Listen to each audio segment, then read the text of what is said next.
हाँ तो लो भाई पास्ट पहुंच के एक और सॉन्ग 100 मिलियन के क्लब में एंट्री कर चुका है। बाद में बात कर रहा हूँ पिया छोड़ देना सॉन्ग का।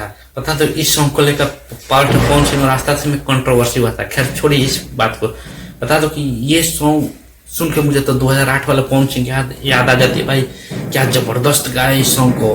और भाई बात करें इसका म्यूजिक के तो ओ हो भाई, इसका म्यूजिक सुन के तो पूरा बॉडी में करंट दौड़ जाता है। इसका एक एक लाइन पूरे दिल और दिमाग पर जादू करता है। क्या लिखा है प्रिंस प्रियदर्शी ने भाई, बवाल मचा दिया है। जबरदस्त है भाई, बहुत भौकाल है गाना। वैसे तो इसका हर एक लाइन इसका हर एक लाइन बहुत बवाल है, लेकिन मुझे जो सबसे खास लगता है वो लाइन ये है। आपको कौन सा लगता है कमेंट कीजिए।